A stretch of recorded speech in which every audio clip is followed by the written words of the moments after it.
सनातन संस्कृति का मूल आधार गौ माता का सम्मान है। तो गौ माता के सम्मान के लिए हम धेनुमानस ग्रंथ का पाठ कर रहे हैं। गौ सेवा ही सच्ची भगवान की सेवा है। जो भगवान की भी भगवान हैं, हम उस भगवान की कथा करेंगे। तो चलिए अब हम पाठ में प्रवेश करते हैं। संत बिटप धरि हरिशिल रूपा, भयो धेनु मुख श्राप कुरूपा। श्रृंगी श्रृंग रूप विज्ञानी, परे नाम श्रृंगी सब जानी। जय गो माँ जय जय गोपाल। संत वृक्ष रूप बन गए, हरिशिला रूप रख के आए। गौ माता श्राप के कारण मुख कुरूप हो गई। श्रृंगी ऋषि श्रृंग रूप वालों में सबसे श्रेष्ठ गाय के ज्ञान से परिचित होने से श्रृंगी नाम पड़ा उनका, जिन्हें सब जानते हैं।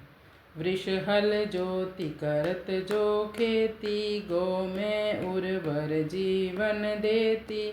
मृत्युंजय चह वृषभ बनावे, संजीवनी धेनु बनियावे। जय गो माँ जय जय गोपाल। जो लोग बैल जोतकर हल लगाते हैं और खेती करते हैं, गाय का गोबर डालकर खेत को उर्वरा बनाकर जीवन देते हैं, जहाँ मृत्युंजय बैल बनाता हो एवं संजीवनी स्वयं गाय बन जाती हो। जय गो माँ। जगत स्वामी स्वामिनी धेनु, बिनु पद त्राण फिरत बजी बेनु। सो सुर भी जय घर नहीं भाई, सो नर अवसि प्रेत बनि जाई। जय गो माँ जय जय गोपाल। जगत के मालिक की स्वामिनी धेनु है, यानी भगवान की भी भगवान गौ माँ है। उसके पीछे बिना पैरों में कुछ जूता पहने ही फिरते हुए वंशी बजती है। भगवान गौ माता के पीछे पीछे नंगे पैर चलते थे। वे सुरभि जिस घर में नहीं है, उस घर का मनुष्य अवश्य ही प्रेत बनता है। वह तरनी तरी आगिली जोनी, केवल धेनु मिटावे होनी। स्वर्ण श्रृंग सजिदान कराई, कनक भवन अति पुण्य कमाई। जय गो माँ जय जय गोपाल।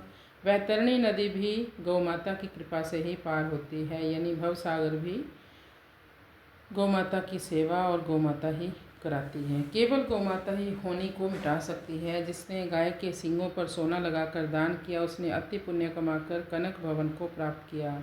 सतयुग त्रेता द्वापर कलयुग चार बखान, पंचम युग स्वर्ण युग कीर्ति धेनु महान। जय गौ माँ जय गोपाल। सतयुग, त्रेता, द्वापर, कलयुग, ये 4 युग हैं। 5वां युग है स्वर्ण युग, जिसमें गौ कीर्ति की ही महानता है। पय घृत दधि नदी एहि देशु, स्वर्ण काल तब करेऊ प्रवेशु। गौ माता निर्भय बन फिरही, पुनि प्रसन्न सुधारस गिरही। जय गौ माँ जय जय गोपाल। दूध घी दही की नदियाँ इस देश में बहे, वही स्वर्ण काल का प्रवेश है। गौ माता निर्भय होकर वन में फिरे एवं प्रसन्न होकर अमृत रस से सबको सींचे। सकल देव मंदिर भई धेनु, देह तजे चह गोखुर रेनु। समझऊँ पशु केवल पय धारी, अति विपरीत काल मति मारी। जय गौ माँ जय जय गोपाल। गौ माता तो समस्त देवताओं की मंदिर है। शरीर वहीं छूटना चाहिए जहाँ गौ माता की खुर की धूल हो। जो गौ माता को केवल दूध देने वाला पशु जानते हैं, उसका विपरीत समय है एवं मति मारी गई है। पशु नहीं धेनु नदी नहीं गंगा, शिव मूरत हिम शिखर तरंगा।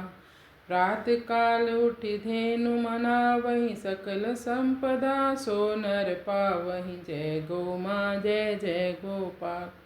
गाय पशु नहीं है। जो गौ माता को पशु मानते हैं वो स्वयं ही पशु है, वही लोग पशु हैं। गंगा जी नदी नहीं है। हिम शिखर तरंग हिमालय साक्षात शिव है। जो प्रातःकाल उठकर धेनु की उपासना करते हैं, वह सभी संपदाओं को प्राप्त कर लेते हैं। दरस दंडवत करे जो कोई, अवसि पार भव सागर होई। जात्रा सन्मुख ब्याही गाई, सफल सिद्धि सब काज बताई। जय गौ माँ जय जय गोपाल। जो गौ माता का दर्शन करके दंडवत करता है वह व्यक्ति अवश्य ही भवसागर से पार हो जाता है।